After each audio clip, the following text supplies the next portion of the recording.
Right, okie dokie. Welcome everybody. Sorry we're a bit late.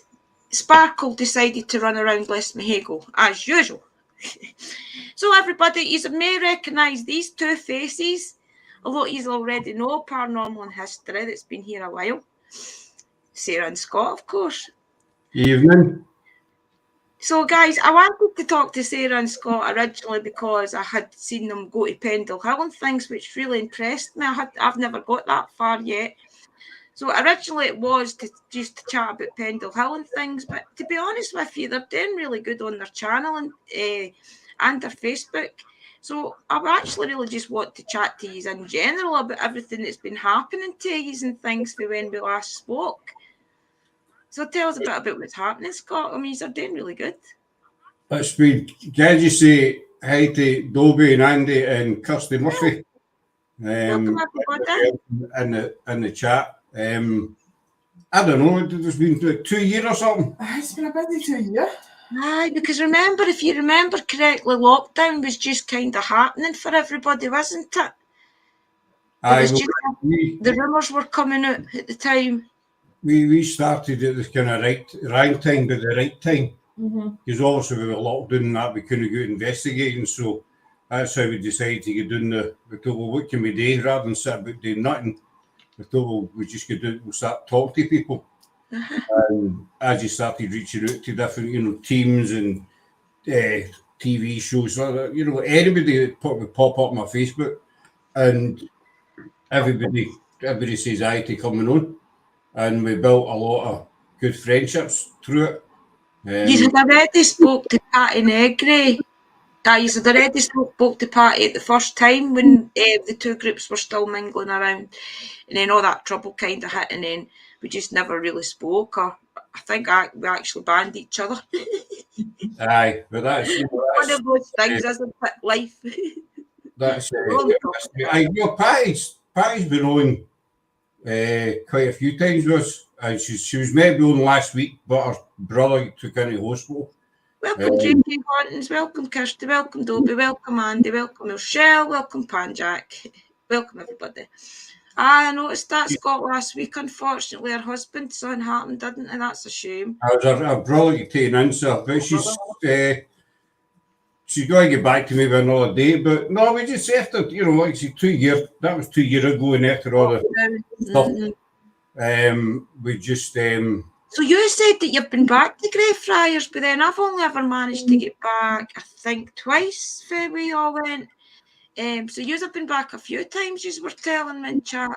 We've done a lot with Greyfriars, and we've done Darkest Mile with Jamie Christopherson. We've done quite a few lives of them, and we've done posts and all the rest of it. I don't know how many times we've been to Greyfriars, we've lost count. It's an amazing place though, isn't it? Greyfriars, I think, is one of the places that never gets boring, especially if you're there when that shift happens between daytime and nighttime. You can't really change that.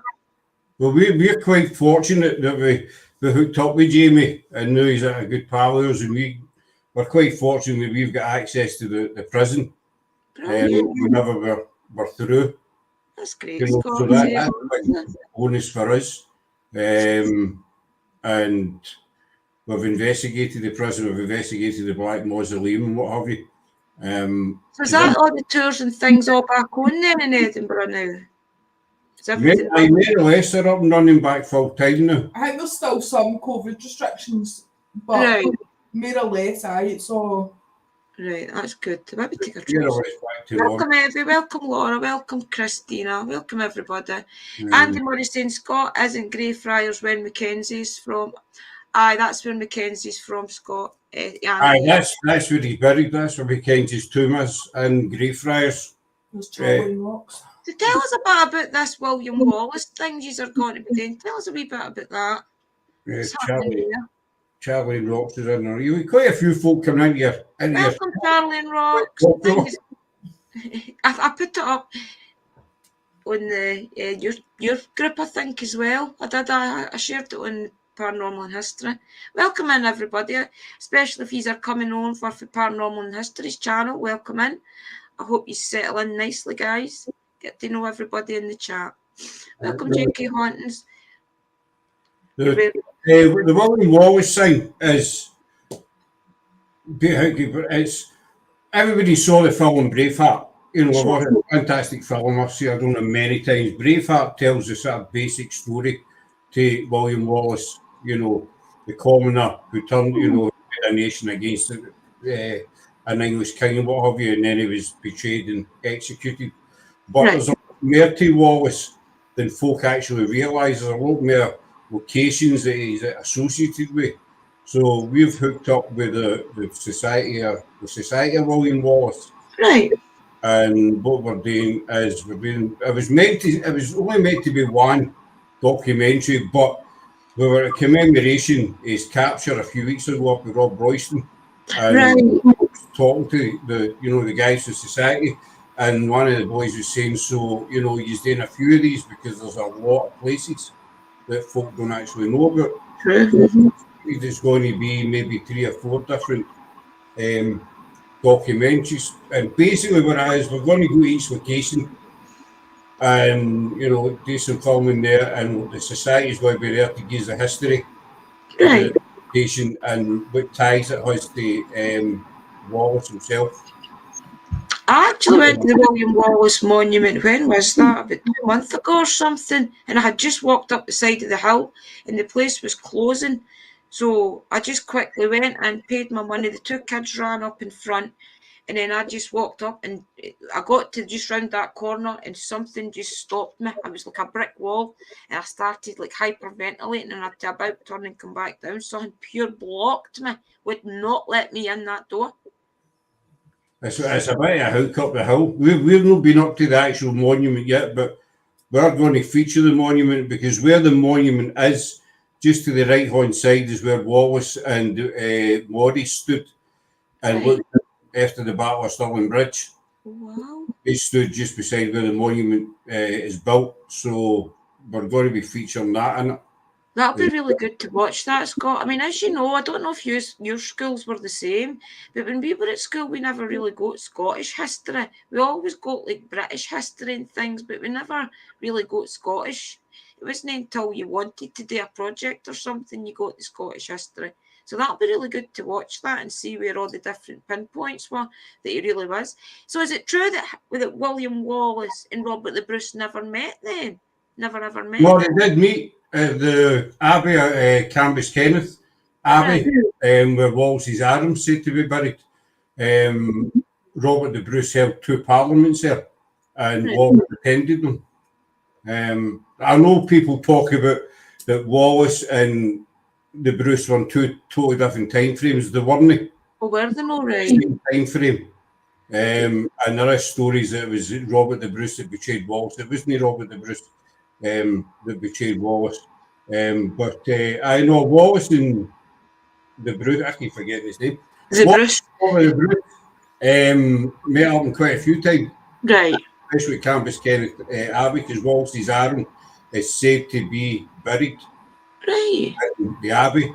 What happened was, after Wallace was executed and his body was cut up, his arm was sent to Stirling Bridge, and Stirling Bridge is a warning. But the local monks for the Abbey went during the night and took the arm and brought it. This is a legend anyway. Oh wow, I didn't know that, Scott. That's amazing. And so there's a stone in the graveyard, and it said that his arm's meant to be underneath that. Right. Because there's, I mean, I remember watching the film, of course, but also my ex-partner Kerry's dad, Thomas, he was dyslexic, so I used to read a lot of books to him, and I remember reading him the William Wallace story, and it was actually the book out of the tourist information place at Lanark, because he loved all that history stuff, so I used to buy him books and things out of there, and it was the actual William Wallace story. I can't remember it now. I've had too many a chaotic lifestyle to remember anything, but but I remember reading that to him, and I remember when the film came out, I'm thinking, this is nothing like the real story. So it's amazing that. So they never ever met anything to do with the royals either, didn't he? Know, like that queen and everything. He never ever met her maid, whatever her name was. He never met her. The princess was Edward's daughter-in-law, because she was married to Edward's son. The meeting with the princess and whether they slept together and she became pregnant, we're not sure on that. Whether I need documented proof that that happened and that she actually fell pregnant to Wallace. Right. We do know that Wallace was married. There are stories that he did have a daughter, Right. but again, there's no concrete proof. See, there's a lot of stories about Wallace that are just hearsay. In the film, again, the film is amazing, you know, but there's It's certain glorified, doesn't it? Mm-hmm. just for the Hollywood factor, basically. But the basic outline is, Oh, thanks, AKG.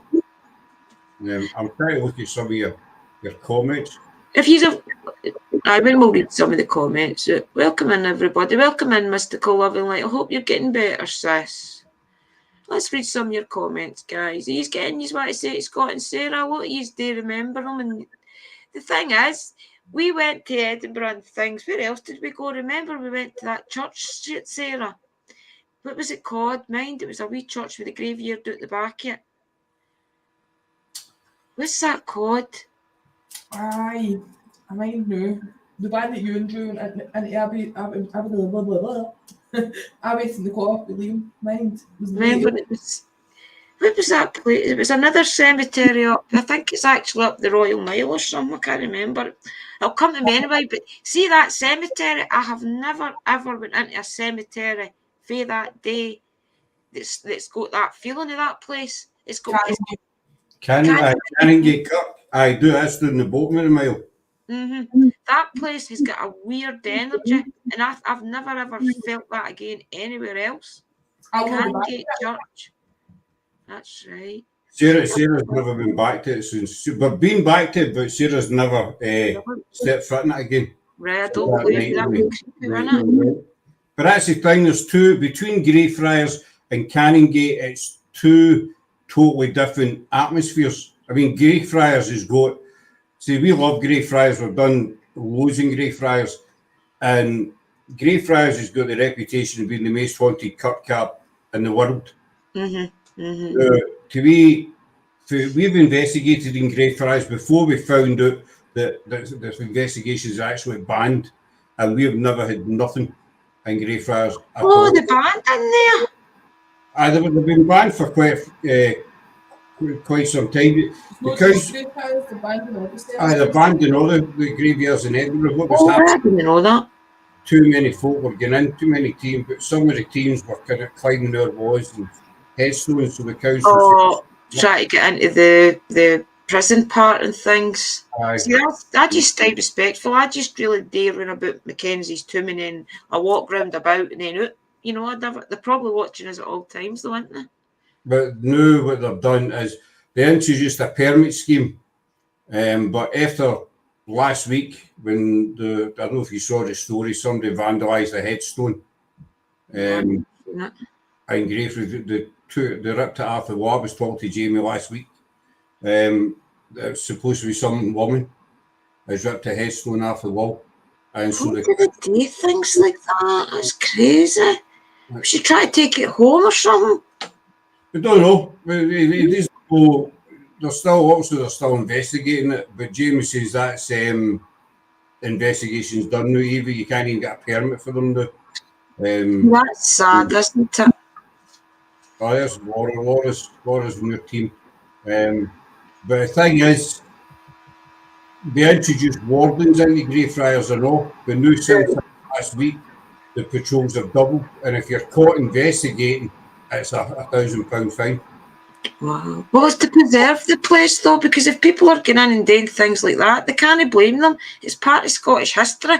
It might be a ghost hunter's dream, but it is part of our history that we want to preserve. You know, we want it to stay nice. See, that's it. You say it's a ghost hunter's dream, but we don't going by everything we've researched and everything in Greyfriars and talk. We've spent a lot of time with Jamie there, I know. There is an atmosphere in Greyfriars as soon as you walk in the gate, but it's not a negative atmosphere, and there's we've never picked anything up. I'm not saying that other teams have but there's no evidence of any hauntings in Greyfriars. Everything happens in the prison. You know what I mean? I've Mackenzie. never had random. I must admit, even going back the videos and the spirit boxes and things I've done, I would say it's more random spirits that's around the area rather than it being Mackenzie and things. See, there's no documented proof that Mackenzie haunts Greyfriars, and we don't believe he haunts Greyfriars because, I mean, one thing is, considering Mackenzie was one of the most brutal and evilest men in Scottish history. I know you've done your No, I know. Scott, I know that. I know that he is one of the most evilest men that walks the earth, you know, and I'm no naive to that. Well, walk the earth, I should say. So there, you know, we've spoke to quite a lot of folk, and Jamie agrees with us. Why would a spirit, you know, Spirit Mackenzie want to haunt the one place where he caused so much pain and misery? Everybody says, you know, the Mackenzie poltergeist. That's what the ball. The Mackenzie poltergeist is a name that was made up to go with a book that Jan Henderson wrote. Jan Henderson's the owner of City Dead Tours. He wrote a book because of the attacks in the prison. And he says, well, I need to give this thing a name. So he called it the Mackenzie poltergeist. And then you've got all these clowns going in and saying, oh, we've picked up on the Mackenzie poltergeist, etc., etc. And it's a load of bollocks. See, I do feel as if Mr. Mackenzie has came through to me a couple of times, and I think it's because I was nice to him that time at Greyfriars. If you watch Scott my video, you walk away. Do you remember something hit your leg with a weed? Something hit your leg with a weed, and then I turned back round with the K2 meter, and it was right at Mr. Mackenzie's wee vent. And I say, Mr. Mackenzie, if you are here, can you please come up? You're welcome to touch me. Just as I said that, you watch the video, there's a big bit of steam or mist comes up out the vent. And then I walk away, and it's not until I say, oh, I feel a bit woozy there, and I walk out of the actual tomb bit. I jump back through the fence, and and Michelle says to me, what's wrong? And I said, I feel weird. I felt really, really weird in there. But you do see the actual mist coming up out of Mr. Mackenzie's tomb when I say, come up and touch me. It's weird. The thing about that tomb is, it's not just Mackenzie that's in there. Exactly. There's a plague pit down the bottom, underneath it. And there's strangers as well, isn't there? There's a couple of strangers buried in his tomb as well. There's 3 unidentified bodies in the tomb, I know. Pop out address Andy. Andy, pop out to YouTube if you're feeling lonely on Facebook. Come on over. I think he's feeling lonely on Facebook. Coming in.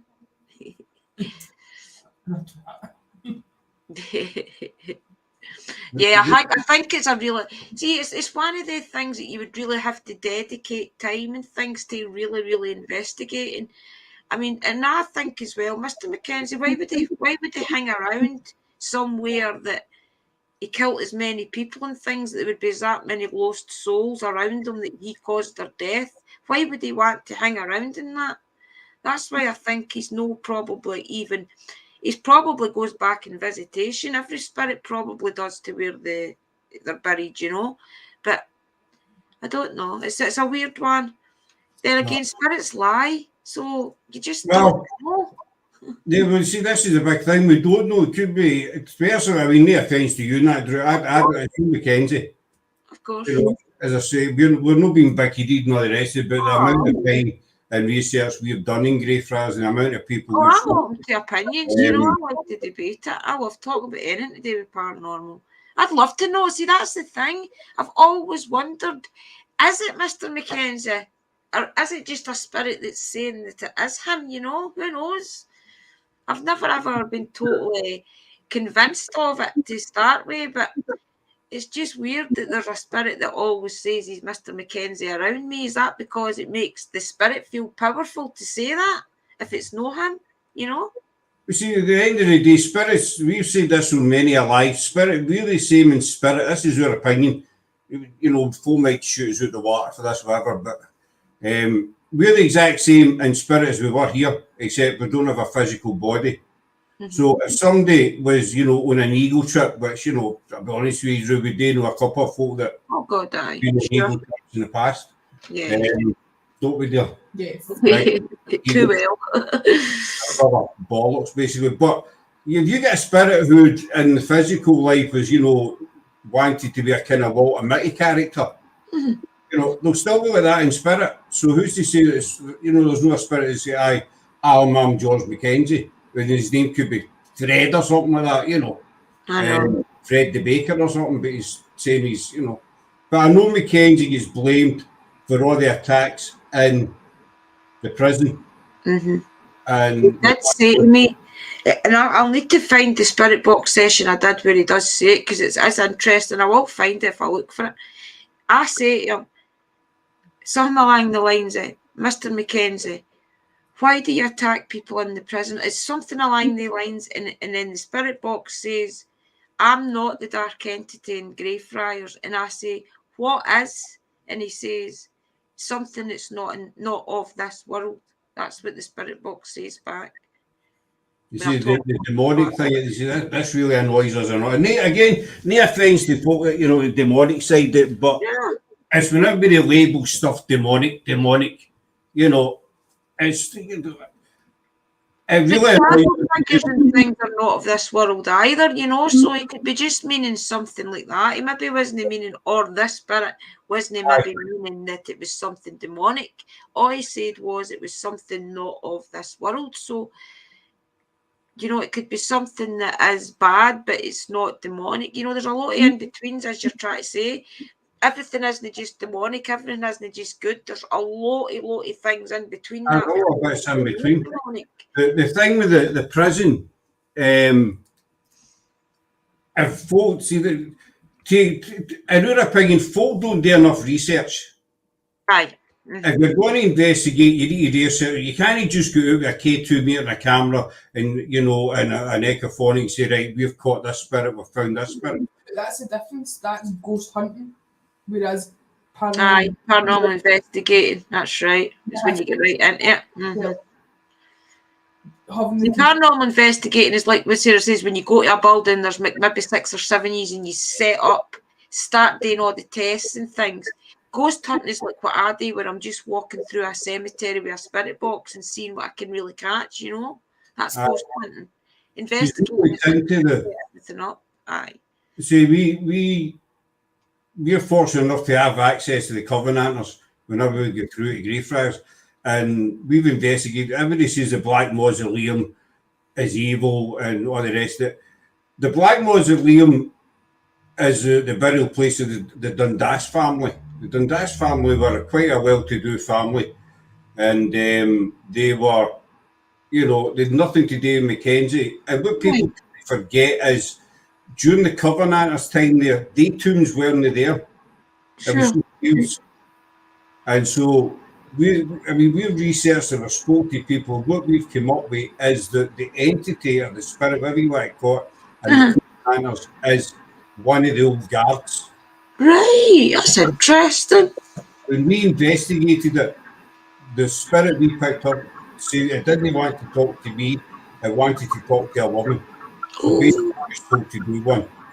Right. At the time of the Covenanters, see, the tombs weren't there, it was just fields.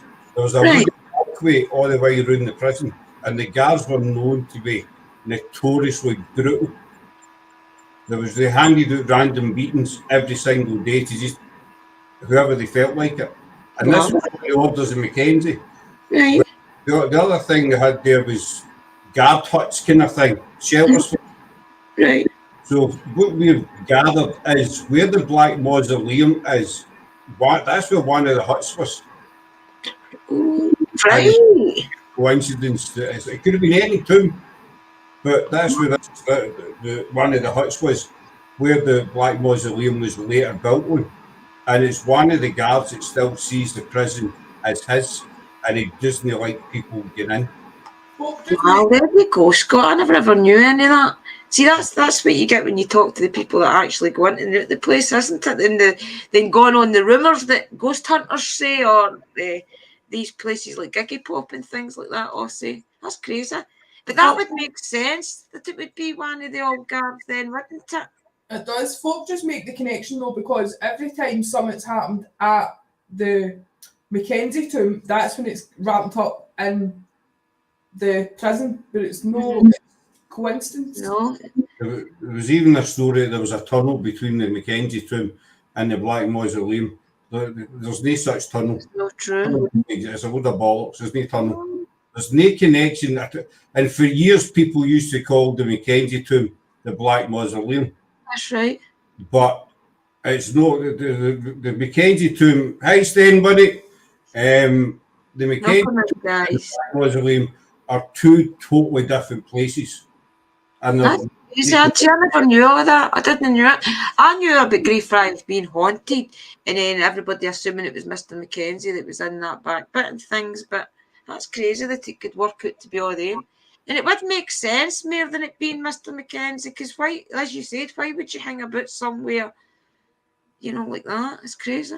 You wouldn't. There's staying side. We're meeting up with staying October, in Edinburgh doing the vaults and what have you. That'd be good. To get his channel look up. Laura Dawson, paranormal history is both. We have a passion for history and paranormal and combine them, and that's why we are as knowledgeable as we are. Laura from PHI. Well done, Laura. You are so. Laura, what you need to do. She does a lot of research and what have you. But no, it's serious. You get ghost hunters, then you get investigators. And I spoke with Mark Edgerton about this, I know, and he says it's two totally different things. Everybody just says I'm a ghost hunter, but it's, See, I'd love to have my own team and have like 4 and 5 different people that you could place in a room and things, but there's just not that many people interested up where I stay, and my mum and dad and things take me out a run and whatever, and Michelle and that comes with me, but it would need to be something that you establish like what you have done and make sure you get team members that really is interested in it, whereas everybody just comes out with me because they've nothing else to do. I don't. Shell say why Black Mausoleum, if you don't mind me asking. I don't know what she means. Why did it get called the Black Mausoleum, Mr. Mackenzie's tomb at one point in time? I think it went black. Was it not a black colour? Sorry, no. I think it's because the stone it's obviously made grey now. Originally built, it would have been black. So I think it was a black stone shell. It was just people assuming, which is there's also again a big problem in the paranormal. People just assume they just jump on the paranormal wagon. Whenever they get into a graveyard or whatever, and they hear a noise, you say, "Well, that's." But again, the actual Black Mausoleum isn't black either. It's just stone. It's just the name that it was given because of the ghost of. I don't know what kind of stone it would be. It's really interesting, though. I mean, that's good that you place all the history together. I think a lot of the time, though, because the history is wavered. Greyfriars has had that many different rumours in it throughout the years that everything is kind of lost in the middle somewhere, or the truth isn't it, really? I mean, the story of Greyfriars is quite basic. You say, Drew, you don't need a team to do this hobby. There's a team helps you. Yeah, a two-person team, and we do well. Andy, he runs Ghost. What's his name? His group? Ghost Whisperers Paranormal UK SA. Andy and Kirsten, they're good friends. We run the network together, and we do a show called The Lighter Side every month with Andy and Charlie. And I can never remember the name of his group because he keeps adding letters onto his group. Yeah. And I think he does it just to. Because another word to say. They're originally for Yorkshire. And that Yorkshire? Yeah. Manchester. Is it? Right. Originally for Manchester. United Kingdom Ghost Whisperers Paranormal. Oh, well, we're both wrong. Welcome in, everybody. Welcome in, Uncle Danny. But no, there's a lot of stories about Greyfriars over the years, but the story of Greyfriars is quite basic. Greyfriars started off as a garden area back in the 1100s. It started as a garden, it just started as a field. No, there's a lot of different places out there in Edinburgh that is more haunted, I think. I mean, that other church had a weirder feeling. We've always said that the other church that we were talking about had a weirder feeling than Greyfriars did. I can't get. When you think about it, Edinburgh started. That was that's where the Royal Mile is the old town, and that at one time was surrounded. I tell you, it was Yorkshire. I'm sure he said he was from Manchester. I'm from Yorkshire, Scott, not Manchester. Sorry, Man- I'll talk to you $30, it's fine. I'm sure he said Manchester to me before. Uncle Dan, Don't believe all of it. Manchester and Yorkshire there, they've settled the argument. Andy said There you go, Manchester. I was forthright. Well, I was talking about Buster, right? I just with Kirsty, I talked about Andy. Edinburgh is sloped in history, obviously, as it is. I There's was other right. places as well. I mean, where else did we went to New Lanark Tamine, and it was quite weird. Remember we heard the horses? Was that the mill? Remember we were stalling, we were Mill or walking, something? and we stopped. I think we even just stopped to have a fag. And we're like, where's the horses? And remember we couldn't see any horses, and that's what you heard, was it? Aye. We went quite a few places, and I mean we've not been back to like say Douglas and Lanark, and we've not been back. It's weird because we were just starting our journey away back then. Remember, you were just starting your team. You didn't even know what you were wanting to really call your group and things. So it's great to see how far you have really came. You have made a lot of great connections. So tell me about Pendle Hill. What's happening down that way that you have discovered Pendle Hill? That's a mind fuck. It's a bit of balance. I don't like swearing in other folks' channels, but aye, excuse the French, it's a bit. Ah, you're right, we're Scottish. Why you're in there? We covered Pendle quite a bit last year. So the way to describe Pendle as. We covered Pendle with Danny Moss, Simon, and Charlotte Underwood, and then we done it with see Andy Kirsty there for running about that area as well. And then we've done what we call Forgotten Pendle. These might come up, guys. I'll shove you a link.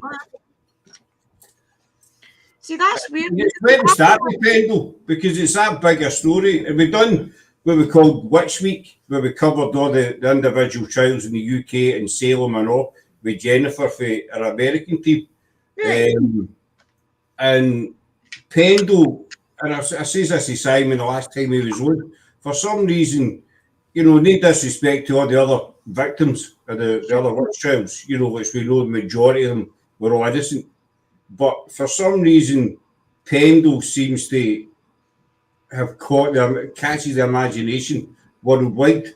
Right, it does. You know, I think it's because it was the wee girl that kind of outed our family and mum and that. I think that's what really makes it that wee bit more notorious, because she stood and pointed her mum and her grannies and whatever else out, you know. I think that's why it makes it that wee bit more worse. Aye, we Alice. Right, go for a bit of bread and things, and a warm bed. When we looked at Pendle and we started researching it and digging into it, and the Pendle witch trials came about for three reasons, in our opinion. Now, to say this is just our opinion. Sure. One, because a child was scared to tell the truth. Two, a son's revenge. And three, a man's ego. Exactly. Mm-hmm. You know, Because that wee lassie, did that wee lassie that outed her mum and that, was she already staying with that guy? Was he the mayor or something? He was the mayor or something. He was like high figured in the town anyway. Was she already staying there with him when this all came about? No. What happened was Alice, she was room. Some folks say she was 12, some say she was 14. Right. But she was still young, and she met the peddler John Law, and she asked him for pins basically because she was dressed in rags. He said no, and then minutes later he collapsed. So she was still living at Malcolm Hall with her family at the time. Malcolm Tower. Right. Malcolm Tower, what did I say? Malcolm Hall. Malcolm Hall. Malcolm Tower. Sorry, I'll keep you right. Right. Who cares? She was still staying there. So John Law was taken for where he collapsed, and all the evidence now points to John Law having a stroke. It was it wasn't a curse or anything. You heard there is a debate about her actual age. Right. And so he was taken to Cole. His son Abraham, he was summoned. He was sent for. You need to come your dad. Well, blah blah blah. So he came and he says, "My dad's been cursed." Now John Law was willing to forgive him. He wanted Alice to come to the inn where he'd been taken, but it was his son says no. you're no forget, you could have killed my father or this. So he said Roger Knowles, who was a local magistrate. And so Roger Knowles saw this as a chance to, for an ego trip and to follow himself in the eyes of the king. Because back then, the witch hunts was a big way to, for you to raise yourself in the king's eyes. Aye, definitely, I know. Mm-hmm. See, I always had the impression that she was a wee girl that kind of liked the warm bed. She liked having like a hot meal and things, and basically she was made to decide, look, if you don't out your mum for which, then you'll go back to her basically, and you'll not have this lifestyle anymore. So I think that's basically what it was. That's basically what Knowles done. Knowles saw this Wayne and took her to stay at Reed Hall, that was his house, and so he got the fancy bed, the meals, the lifestyle first. As long as she went along with what he said. So is she buried at that churchyard then? There was rumours, I done a lot of research on it way back with parachills and different things. I'm trying to think back. There was New Church. It's in Mary's New Church. Right. I don't know. Everybody we spoke to says no, because the tradition, what happened back then was once they were executed, they were hung for an hour, and then they were taken down and their bodies were put on a pile and burned, basically. But there is one story that, and I think it's possible that, see, Alice Nutter, she was told that there was 12 accused, but Alice Nutter was totally different from the rest of them. Alice Nutter was not originally accused of witchcraft. She was in court over a land dispute against which she lost. Right. So this infuriated him. One was because he lost to a woman. Right. Unheard of, back then a woman in court was not happening. And two, because he'd lost the land, so he basically accused her of witchcraft.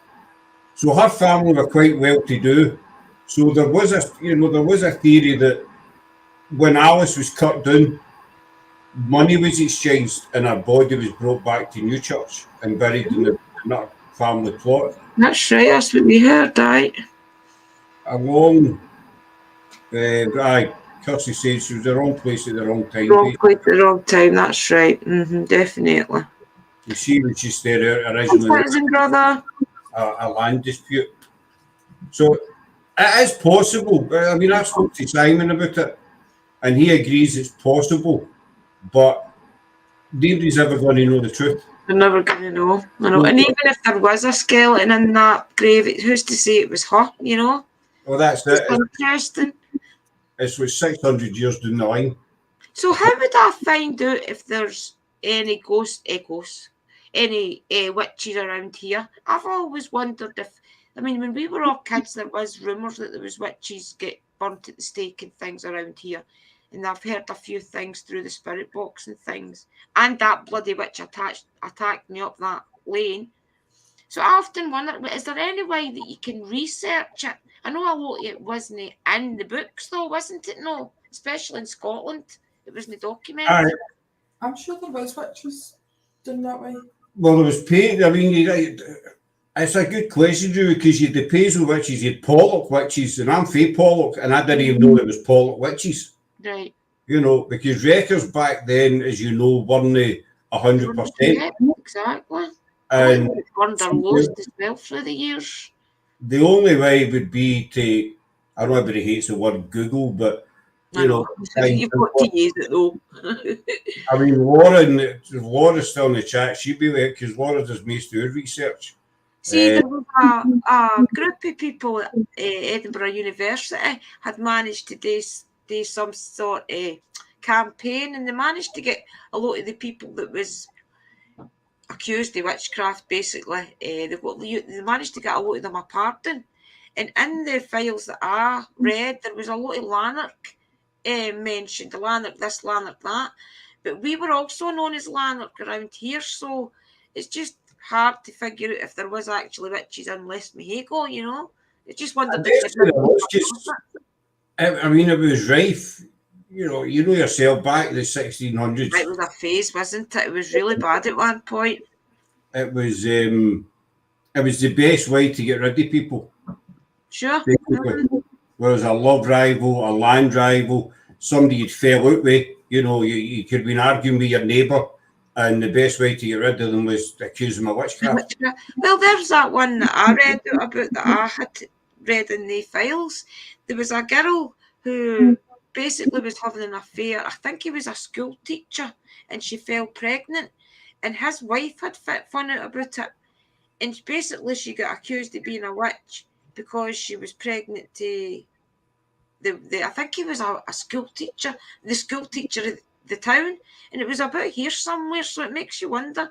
People used it, as you say, just to get rid of people. That young girl and her baby obviously died because that woman outed her as a witch, and she wasn't. She just had an affair with her husband.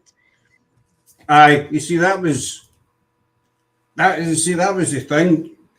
You could be accused of witchcraft for any stupid reason.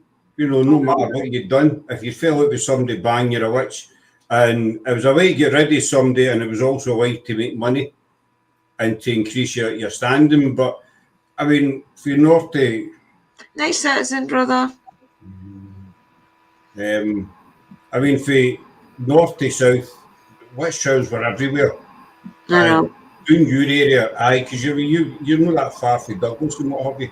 I know. See, I just wonder, because when we were younger, it was a certain day in September, son would always slam my mum's front doors and you could hear somebody running up the stairs. And we were all kids. My mum would always say, oh, it's the local ghost, this and that. And then one day we asked her about it when we got to teenagers, and she says it's probably the young lassie that was running away for the witch catchers and get killed, burnt at the stake. And we were like, what are you talking about? And she basically told us that there was a rumour up here, which she heard way back, that there was a young lassie who was running away for witch hunters and ran into our local cottage, and they fun her and they burnt the cottage down because they thought she was a witch. I've never ever came across any proof yet, but it makes sense. And that's why I always wanted to figure out where the area was, because if it so happened to be where my mum and that have their house, then who's to know if it's no residual energy of that day that lassie get chased? I mean, obviously the stairs wouldn't be there and things, but it could be like a residual energy of the cottage or whatever that she ran into that's just repeating itself in my mum's house because the sink adds up, you know. You see the stairs running there at the time, but, you know, you say a residual haunting, the theory is that spirits, they'll not see, you know, the house or the stairs. They see what was there during their time. And Andy Murphy says the witches really exist. Who knows? Well, I'm proof. So is our mystical loving light. Witches do exist these days, but there's definitely nothing like the myth, you know.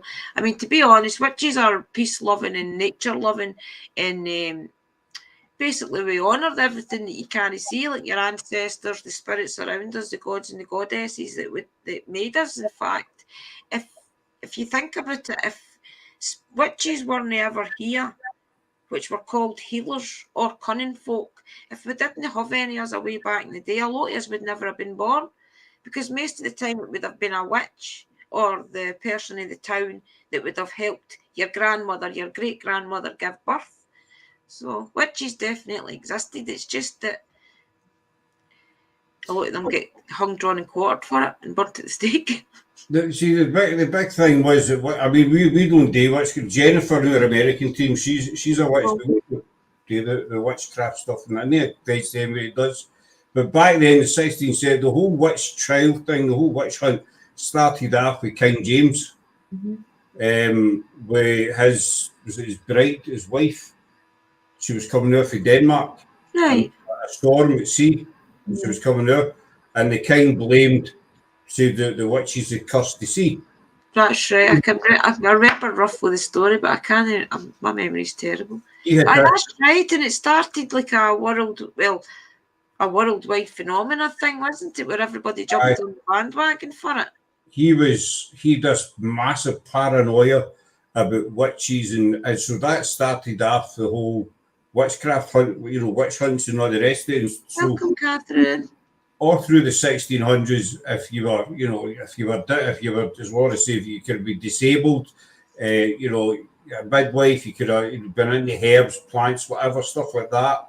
You were considered to be a witch. Look at Elizabeth Dendyke, one of the Pendle accused. She was 85.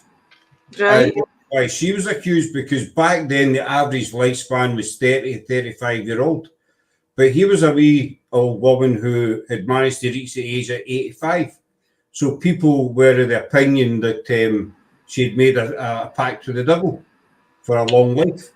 But she just lived a healthy life. Crazy, isn't it? And it was only in the early 1700s when King Charles sat up and started to think, well, wait a minute, maybe we've got this wrong. Maybe these people aren't evil. And so the whole ways to try a witch was all totally changed. And that's why the witch trials died out in the early 1700s. That's why you hear less, because the king. And so obviously the country, society as a whole started to listen to the king and think, well, maybe he's got a point. Exactly. It just makes you wonder where things would have went if it didn't take him changing his attitude or whatever, It's crazy. Even you look at Wales, when we done our witch week, we could hardly find any evidence of witch trials in Wales, and the simple reason was because They're ashamed of it. is because the judges didn't know how to conduct a witch trial, and two, they were basically scared to do it because they didn't understand it. Scared in case it was real. It sounds nuts. It does. See, when we done our research on it, there was hardly anything in Wales, and that was a simple because they didn't know anything about it. They didn't know what they were doing, and so they left it alone. And Ireland as well. There was hardly any in Ireland. Ireland as well. It was all between Scotland and England. And then don't forget, Scotland and England, the Witchcraft Act were passed really at the same time, but it was two totally different acts that were passed. Right. Scotland permitted the use of torture. England didn't. England didn't allow torture. God, there you go. Scotland. I think it was really good, that group of people getting together and getting all the people a pardon. I'd like to see some of the plaques that they've managed to put up, or even go to some of the places and put a plaque up myself and say sorry to the people that died, Because I think it's really sad. The Scottish witches.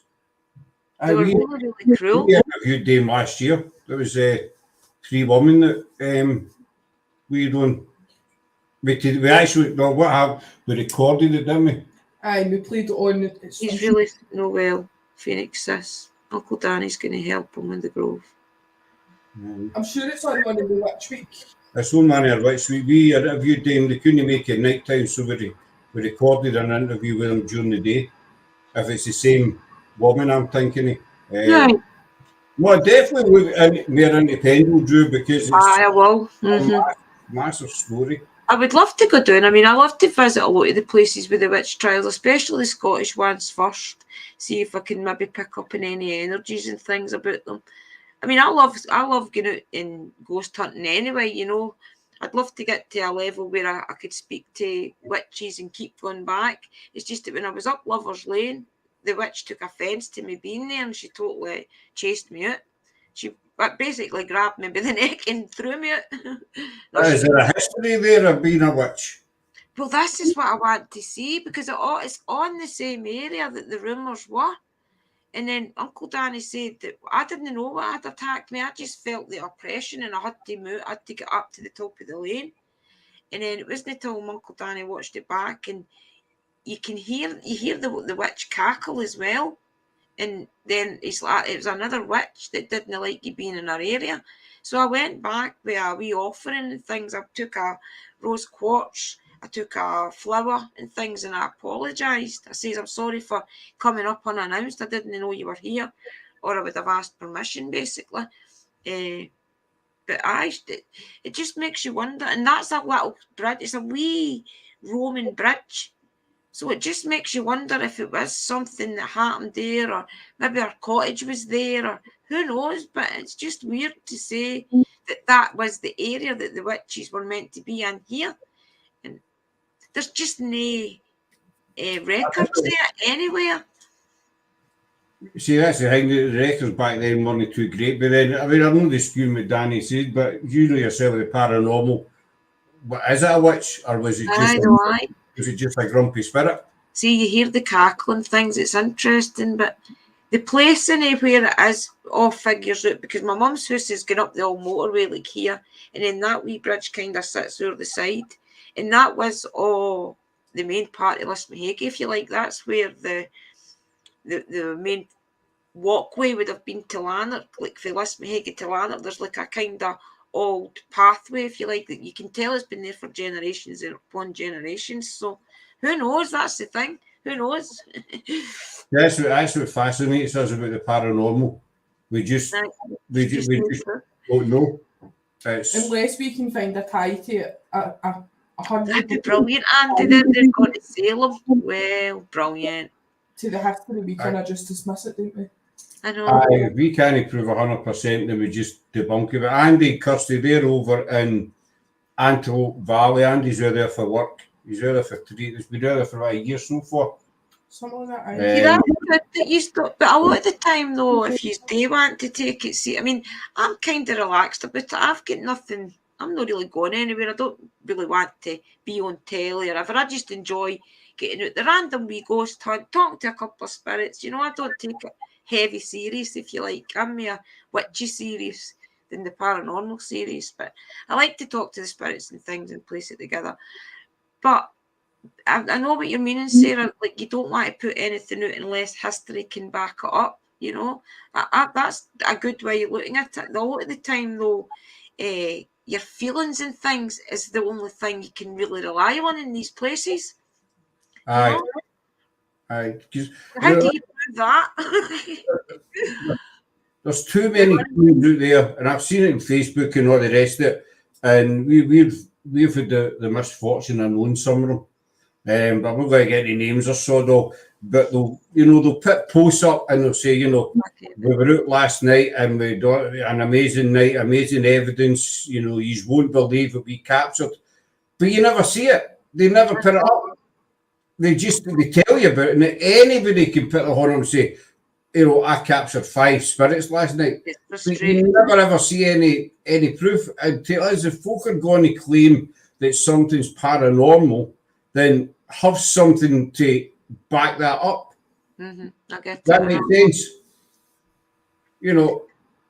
There's too many people out there jump to it's paranormal as well. I mean, a lot of these things.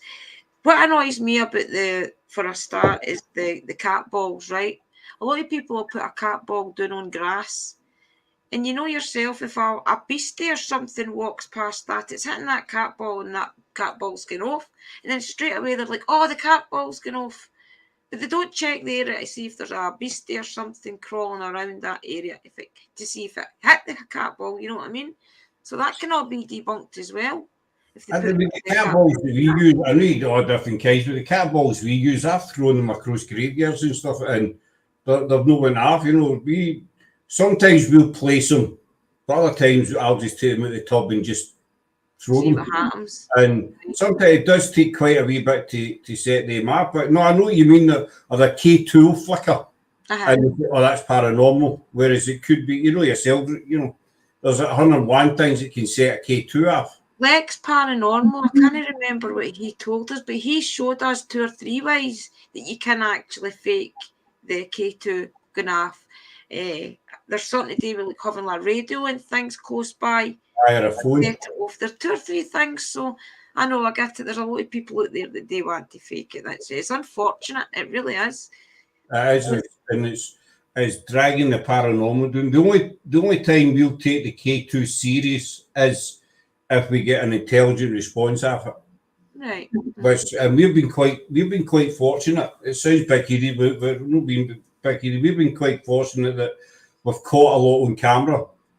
And I always say, if you've got a K2 sitting there and it's sat dormant for about 15, 20 minutes, and then you ask a question, and say, make that go to yellow, and it goes to yellow, and then you do it again, you know, going to confirm by making that go to yellow, and it goes to yellow again, and then it smokes again. Mm-hmm. You can't, you know, as you see yourself, there's several ways you can mess about with a K2, but you can't mess about with it to go to a certain colour. No, you can't do that. Not unless you're controlling it with some sort of device in your poker or something. But And the that's thing is, well, why fake it? Spirits are everywhere. I mean, spirits are around us all the time. So you don't need to fake things. If you put the dedication in, clear your energy, focus, put the intent out there that you want the spirits to come in, even if you know you're going ghost hunting all that day, start communicating with your guides for the minute you get up in the morning, intending for the spirits to be there when you go to that place. That's what I try and do. I try and put out the intent for my guides to bring the spirits in, because spirits are everywhere, so you don't need to fake it. You just need to connect. aye, you did. Laura's put up a comment, the smoking ghost. Smoking ghost.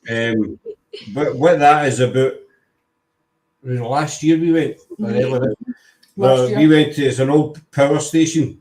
It's been abandoned since the early 1980s, and we've been to it quite a few times. There was one time I was there with 3 or 4 other people, and we were up the stairs. There's 3 levels in this place, and we were up the stairs, and we get very little, so we said we'll go down and we'll go at the back. Now there's a staircase in it, and we've had activity there before, but we stopped there to have a cigarette, and I put the K2 meter down on the stair, and just purely as a joke, I say, if there's any spirit here and you want a cigarette, make that black box go to yellow. And it went to yellow. There you go. And so I say, if you're wanting that go to yellow, then make that go to yellow. If you want a cigarette, make that go to yellow again, and it happened. So I put the cigarette down on the stair, and I say, right, if you're going to say thank you, I say, I'm going to leave a cigarette here with you. If you're going to say thank you, make that box go to yellow. And it went to yellow. That's about the smoking ghost. It's a good name. But see, there is things like that you can do to validate things. That's what annoys me when people fake things, because spirits are everywhere. You don't need to fake it. Toby's asking, question, Scott and Sarah, what is your favourite piece of equipment to use? Oh, that's a tough one. Ladies first. I don't know. I don't know if I've got a favourite. Yeah, I'm not a gadget person. Everybody knows I'm tech thick. You know, I'm... the wee blue one, or the wee black one. But I do quite like the K2 meter when you get an intelligent response. I like the K2. I like the cat balls and all, but I would say the K2 meter. The rest of it, I don't know how it works. I know we've been doing this for 2 years now, but some folks still can't name them. That's all right. You know. So what do you think about ghost hunting apps then? What about your SLS and things that's the app? Do you trust it? No. I don't trust SLS in general, just right. Whether it's the camera that you've actually built yourself or the app, I don't trust it. No, we're quite close with GSI, and we've spoken to quite a lot of folk about the SLS camera. I don't know much about them, but what these people have told us is that these cameras are designed to, you know, if you point at a set of curtains, they're designed to show a shape up as a stick figure, kind of a stick man sort of. The SLS originally, the actual mechanisms of the SLS came for the Xbox 360. It was a Kinect sensor. That's nice. It was. It was for to play a game. It was to play like golf and hockey and stuff.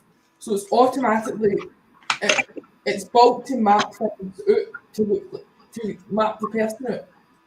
You see what I mean? I'm tech thick. I don't have a clue what she's talking about. The app one I aimed at my dressing table, and the 2 wee bits that cut between the mirror, it mapped them as 2 men. So it shows you that it's anything straight that maybe has like the shape of a head or something. But apps and stuff, we use we've tried other apps, but we use an Ecophonic most of the time because we've had a lot of good results. I know a lot of people say, that, you know, they'll load you with different words and phrases, but we've had some responses that we can't explain. Like, you know, for instance, we went to a cut card. We've done this place a few times, and we get the name Clarissa through the app, Necrophonic. We were with another team at the time as well. Everybody heard it, and the name on the headstone, well, one of the names on the headstone was Clarissa. Wow, so you can't fault that. Come on, that's not even a name, really. Exactly. We've had different. We've had a Scottish accent came through numerous times, haven't we? Yeah, we've had Irish. And with an Irish accent. We asked a question one time at a place we were at last year, and we says, you know, who's the little girl? And it came through, she's my daughter. Wow. And Irish. A clear Irish accent, she's my daughter. Now, these apps, either they're programmed with words, but they're no programmed to give you sentences. I know, yeah. You know, I like the Spirit Talker as well. Usually if I've got two devices, I try and run the Necrophonic and the Spirit Talker at the same time, so that the Spirit Talker kind of backs up the Necrophonic, and usually you find that the two of them, they kind of back each other up. That's why I use both. Have you ever done that? Today, no, have we? I've done that at that cut card. Used two at the same time. When we went with Spig, mind. Yous were on the Necro, and me and David were using something else.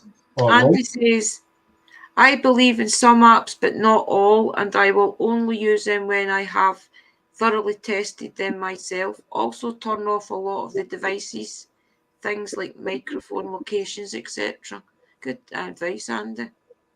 I just think, you know, I think the paranormal world is getting too. I think we need to get back to basics. I think, you know, gadgets, the price of them as well. I'll not say who it was, but there was a guy saying, "Oh, I'm building little coffin music boxes," and I thought, "Oh well, I'll wait and see." £180, and I was like, "I'll let you know when I mortgage my house." oh, some of them are right. Some of them are really expensive, but I mean, I've seen folk go and they've got every gadget under the sun with them. You know, they look as if they're going to invade Iraq or something. They've got a great big carrier case. Aye, rucksacks and you know, you know. The thing is as well, I mean, I know you can't prove it with feelings, but most of the time, if you just stand there and you feel them, you know, so why have all these many gadgets? It's gonna, I don't know. And the tactical vest and all that. But my train of thought is, if you get a spirit through the 16th to 17th century, they don't give a, excuse the phrase, they don't give a shit what gadgets you've got with you. They're more likely to run and not want to speak to you because they're scared to what you've got. They'll probably think you're some sort of alien device to beam them up. Aye, they can look at the hell's all this. So if you try and get back to basics, we've tried it with a clothesline. It's no work for us yet, but we're going to keep trying it. Just simple stuff. You know, most of the spirits are thick. They're not thick. But let's face it, a spirit for the 16th century isn't going to know what a K2 meter is. But then there's another argument for that we believe spirits can learn. You know, they've still got the capacity to learn. So if they watch enough teams investigating and what they're doing, I mean, we've had cameras get turned off. We've done the Ivy House earlier on this year, and with a camera turned off and then turned itself back on. Wow. And everybody saw it. So we can't explain that, how we just laugh. And the camera just turned itself off. It happened at our location we Spig a couple of weeks ago. The camera. There's Andy saying a Polaroid camera as well. So it made me wonder, didn't it? I mean, that's an old device today, so just one of the boys that was with Spig, he's got one of the. Andy, do you mean they you click the button and the photo comes up? I think that's what he means. Aye, the Polaroid, that's the one you do, and it comes out and you can shake it and then look at it. We were talking about getting one of them. Aye. My dad had them in Wally, but one of the boys with Spig, he's got one. But I don't know where you'd find one. eBay. Have you noticed that a lot of the older teams as well, the established teams, if you like, they're going back to the old recorders as well. See the old recorder that Lorraine and Ed Warren had, the one that's like this size, and you press the buttons down. A lot of the teams have got a hold of them as well, and they're going back to trying them. So that would be interesting to try that. I say, that's it. You don't need... That's all right. We've got our own fair share of bits and pieces, you know. Sure, you like the gadgets, of course. Right, that's mostly from my point of view. She's the kind of gadgety person. I'm too plain and simple. You don't need all these gadgets to talk to spirit. At the end of the day, you can have £1,000 worth of stuff with you, but if a spirit doesn't want to talk to you, you get nothing. You can be sitting on a park bench and there could be a spirit sitting next to you. If they don't want you to know they're there, then it doesn't matter what you're pointing or what you're using, you're going to get nothing. And I don't care what anybody says. At the end of the day, I know. Hands, it's in what we do are in the hands of the spirits. Most of the time, you've got to build up that rapport with them, because with Burkwood down there, they never spoke to me for a long time. I was going down just with the camera and just filming, letting them get used to my energy and things, and shouting out to them, and I get nothing. And it wasn't until I started going back and going back and going back that gradually they start to talk to you, you know. You do need to. We done a live about this a few weeks ago. Do they remember, as we called it? And we found it going back to, we done a place last year, Caldwell. Our 2 months, we've done about 8 investigations there. No, it was more than that, because we were getting ginger on the day, I know. Was it more than 8? We've done 7. I love how she still corrects me. On your house, and he's still using a tape recorder. Yeah, go down, aren't they? Yeah, there's a lot of them going back to the old tape recorders. But we done quite a few investigations at this one place, and we kept getting more and more and more every time we went. And I think you get to, but the Caldwell was different, wasn't it? Because we don't think anybody had ever investigated there before, because we couldn't find any record, any teams been there before. So with Caldwell, we think it was a case of the spirits felt nobody had bothered with them. Oh. And then people, these people turned up and they want to talk to us, let's go talk to them. Whereas you get, other stuff with Lloyd and Kirk, I don't know how many times I've been there. But I think we go to a certain stage where we're just starting to find out stuff for Loudon that we've been trying to find out for months. Right. We're at that stage now where the spirits are starting to trust us, because I think they do remember you. Oh, they do. No, they definitely do. I'm a great believer in that, honestly, that the spirits know. And I feel that they know when you're going back as well. They know before you know if you're going back there or not. Definitely. Caldwell was weird as well, though, because it was as if we were gone and we were only getting so much, and then it would go dead. And then you'd come back, research whatever you'd found out that night, for instance, and it would all start to fit into place. You'd get back the next night or the next week, whatever, and you'd get another wee bit and you'd research it, and we were still together. And what we found at Caldwell was we were getting a lot of, we got the Whispering Lady. That's what Andy's saying. We got some great stuff there. I call the Whispering Lady. It was a full sentence we got, and it wasn't through the app. And I sent to Andy Murphy, I know Charlie, I sent it to quite a lot of people. And she's going to listen to this. I sent it to Jennifer and her American team, and they all came back and says, listen, that's no through the app. She's next to you. Through the audio? Wow. Put that through your phone, and the rest of the team heard a sharp intake of breath at the same time. So I heard the Whispering Lady, and they heard what they all described as a sharp intake of breath, but it was getting closer and closer to them. They put the Coral on camera, and it's up on TikTok, isn't it? That's good to see that. You've got good bits around about there though as well. I noticed that your video where you done down the beach last week, just a wee walk. Aye, that was Sarah was away to a family day in the park or something. Aye, something like that. I tried to turn the spirit box or anything down the beach or anything. That was the plan. What happened was Sarah was doing a family thing at Kilwinning, and I don't do the family stuff, so I buggered off and I got a couple of steak bakes and ended up just doing it at the beach.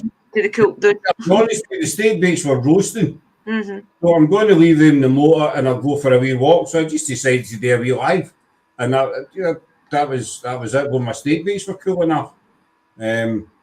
But at the end of the panel, think UK paranormal needs a shake-up, and I definitely. Yeah, for sure, Andy.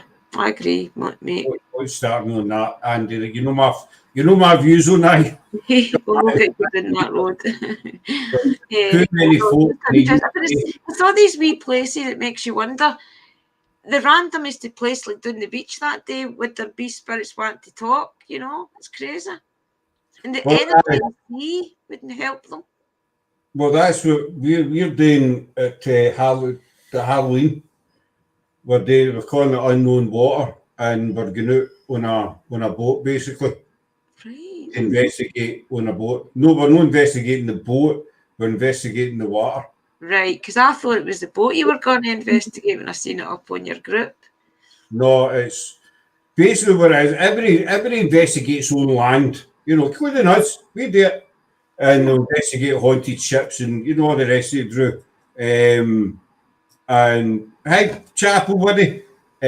So I thought to myself, well, who's saying the water's no haunted?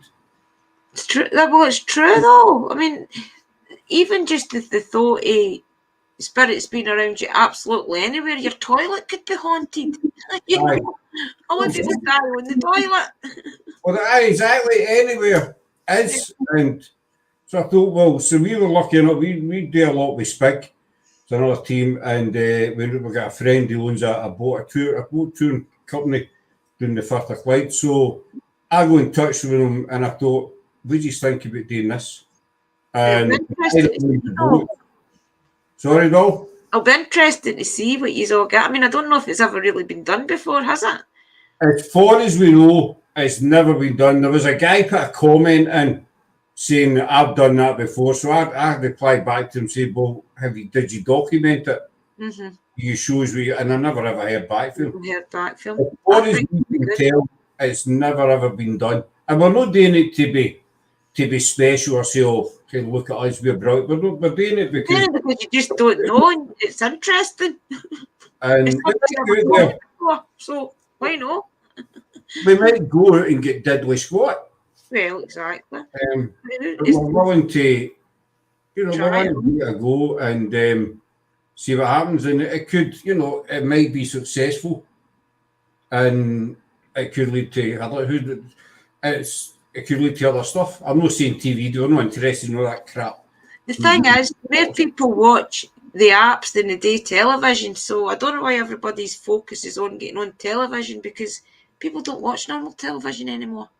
Well, that's it. I mean, that's as Andy was saying about the ego trips. There's too many, and there are too many ego. And you were saying earlier on, Drew, why do people fake it? That's one of the reasons, because they want to be on TV. They want people to notice them and say, oh, look at we've got. Whereas, in our opinion, the public would rather sit and watch you say, right, we've been here 3 years and we've got nothing, so we're condemned. Rather than sit there for 3 years and then get somebody to throw a stone behind your back and kid on you, because I just think there's spirits absolutely everywhere. Just take the time, make the connection, and it's yours. Do you know what I mean? It's amazing what you could probably find. As you just said, we've got 2, maybe 3 spirits here. Paranormal Chapel for coming in, bud. Cheers, Chapel. We've got at least 3 in this house that we know. Because we caught one running across the living room one night on the laser grid. We'd set up, we're doing a live one night, and we set up a catalogue 12 camera with the laser grid, and it was Sarah that noticed it the next day. Right. The footage. I'll let you tell, because I'm doing all the yakking. Why? Sarah, you're 16, was it 6? 16 to the other day. But basically, we set up the laser grid point. There's a wall behind here. Right. A lot of cameras. So the next day, Sarah was looking through the footage, and she saw it was looked like a guy running across the camera.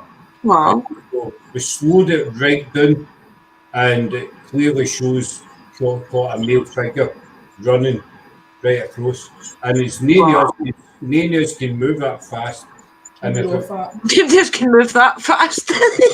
we can't, it's in real time, and the twos are too fat anyway. You can move that fast. And the camera would have picked up You somebody. could, The camera would have showed somebody walking across. sure, you would have seen them. I get it.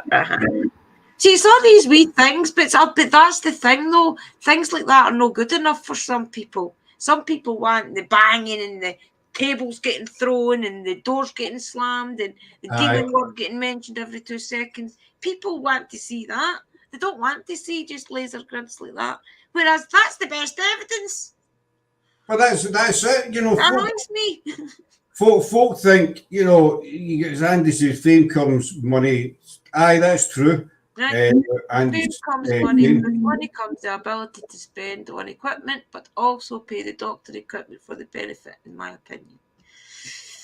But no, as you say, folk are wanting to see tables flying across the room and all that kind of crap. But paranormal just doesn't like that, you know. It's not like that. These people that try to connect to that spirit, hear that story, see if there's anything you need to help them with. And just be an ear for them, a shoulder for them. I don't know, just to make that connection for them. Some of these spirits have probably never heard their own voice for all these years. So even them hearing their own voice on a recorder coming through a spirit box and things must be amazing for that spirit to hear their own voice after all these decades, you know. Aye, because they don't have the ability. But it's really annoying when, you know, folk just assume stuff. You can capture some great evidence in laser grids and take for granted the little things. It's when people just assume stuff. They fake it and they assume it, and that really gets us, doesn't it?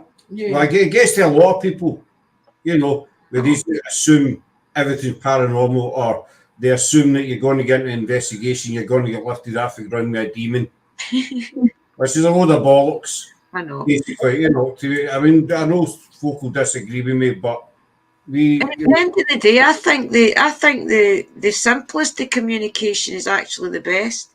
When you can hear a spirit say its name, and then you look up that history, that location, and you see that the person's name is Andy, and they've said Andy, that is the best evidence you're ever going to really get, to be honest. That's what happened to us at Caldwell. We get the names John and James. John, James, Neve, and Jack. We got their names through, and then we looked it up. And the Caldwell was originally, it was built by the Moore family back in the 1700s. And all the names that we go through the necrophonic, we look back and we could tie every single name in belonging to that family. See, that's amazing. Apart from the kids. By the time we Caldwell, we picked up on kids, but there's 2 stories with Caldwell. One, that it became, I hate using the word, a mental hospital for kids, basically, you know. And the other one is it was a care home. The only trouble was the records are sealed for 75 years in the Mitchell Library. So there's still about another 35, 40 years to go before they came. So we couldn't find anything to back up anything to do with the kids, but we did get the kids on quite a few occasions. Right. The challenge by your senses is the best tools in the paranormal. That's it. And I never ever used to be sensitive whatsoever. It's just the fact that the mere times you go out, or the mere times you feel you let your senses take over, you do actually feel the spirits there. You just have to try and recognise that it is the spirits that's around you and it's not your own feelings. That's the hard bit about it. It's trying to figure out which spirit and which your emotion. It's just these ego hunters that do it, and the stuff that people, you know, a 100-year building can still be settling earth moving, so most banging or creaking could be natural. Especially when it's in a lot of places with the hot sun and things, because buildings cool down at night, so the creaking and the banging and things is usually the building just cooling back down. Contracts and expands and everything. But the faking it, that's faking it and all that. That's never going to disappear. It's never And going to paranormal. What you're That's all how you have to just stick to groups and things to build. Look, you have to get the right idea. A way back when you did start, and a lot of the trouble was starting and things with different things, and we'll not get into it. You did the right thing and you opened up a private group and just built your own community. That was the best thing to do. A lot of us should have did that as well, to be honest.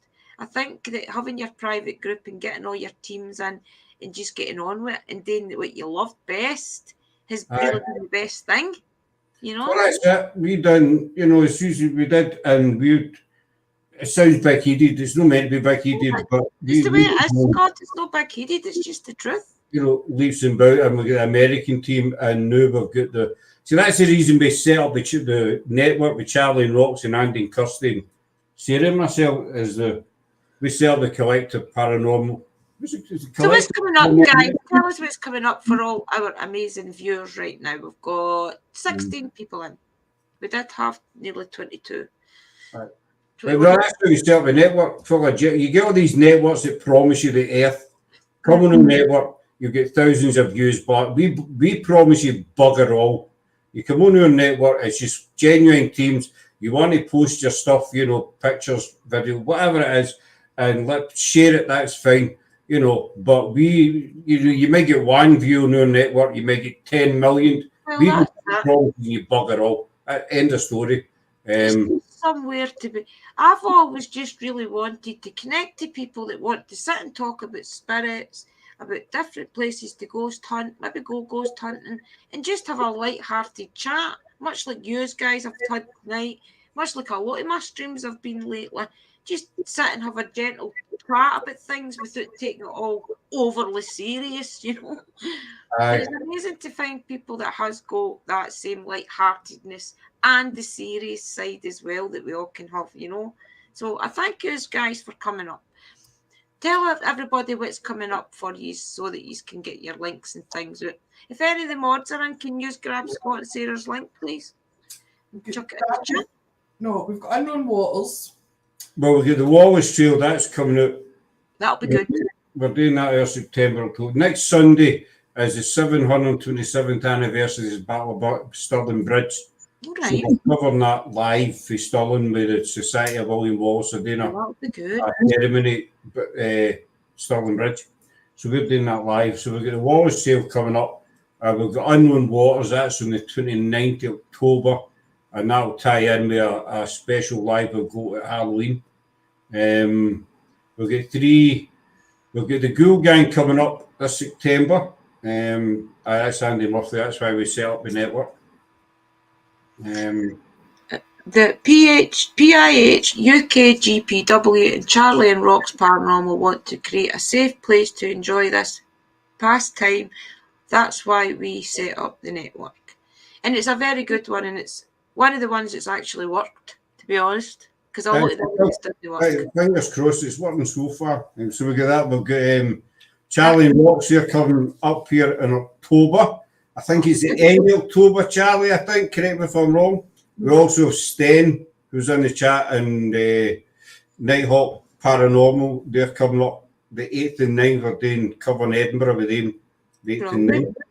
And we do the lighter side every month with Charlie, Andy, and myself. The lighter side is a kind of lighter view. It's a kind of...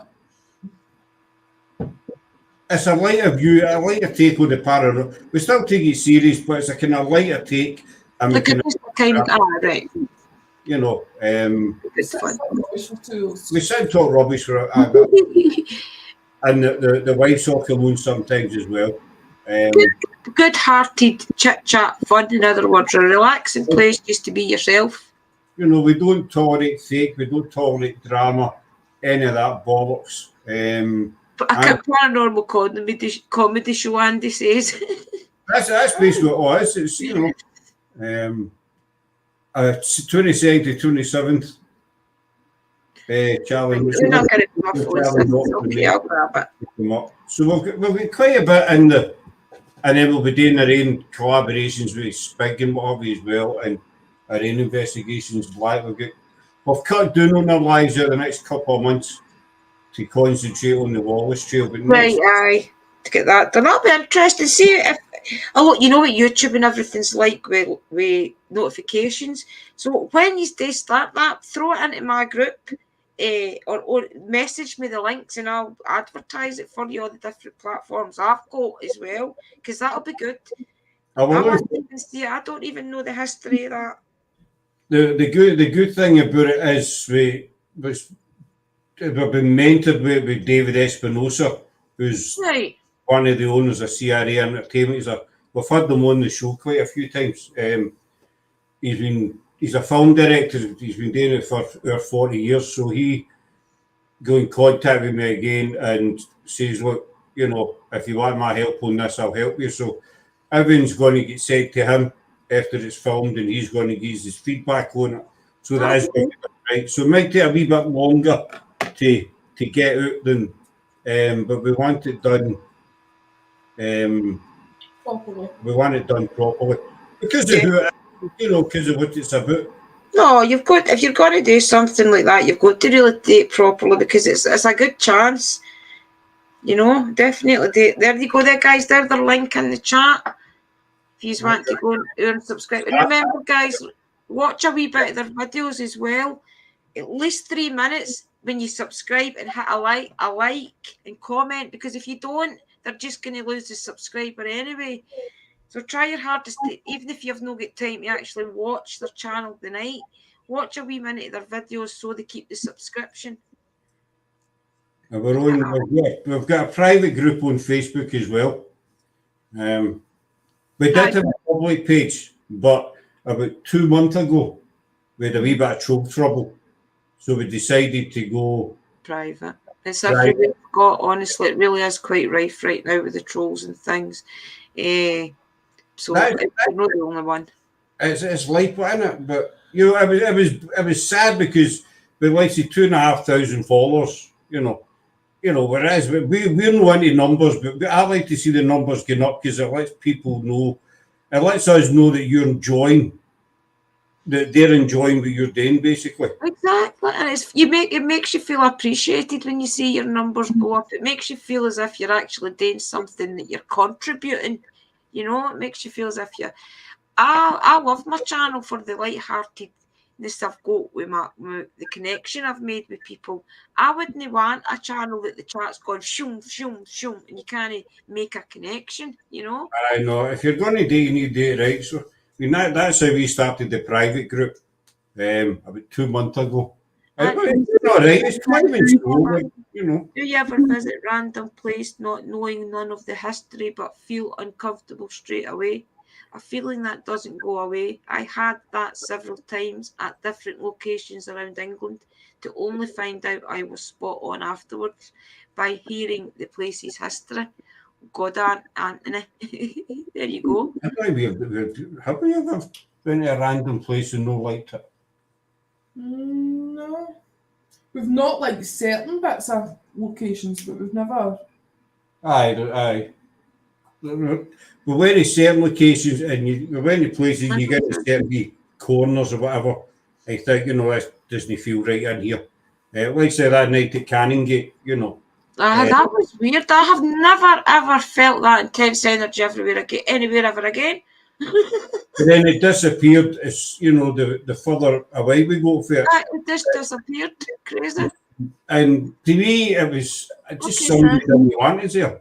Probably. That's what I thought. You think back on it, you think somebody just didn't want us there that night, because it didn't feel like that the last time we were in it. I mean, we've been back. Sarah's not been into it. As I say, you know. No, we went back again, mind. You said you'd not been back into it? No, we went back after that time we drew. We went back. Right. But we were never back again, because we didn't go back again. In fact, that was the night we were meant to go to that other place, and remember there had been a murder or something. The police never had cordoned it off, remember? Oh, aye. I remember that one, aye. But we're not doing that, you know. I remember that one. We didn't get in that park and start ghost hunting, because we would have been locked in with the police. I remember the big elaborate story with that one. That was you know. But that's a day gone by. We did cruise temples. Ever invested it wrong way round, visit then research. I think it really just depends on the way you want to do it as well. A lot of people like to go places cold-hearted and then see what they capture and then do the history. It's just a bit of what you like, isn't it? It's no one way wrong, no one way right. There's the, I mean, we could tell a few months ago we were investigating the wrong way, but we thought, well, what's the right? No, it was last year, wasn't it? How can you investigate wrong? It's one way. It's what you want. It's what you. It is. You investigate the way you want to investigate. It's simple. Everybody's totally different, you know, and what works for one might not work for another.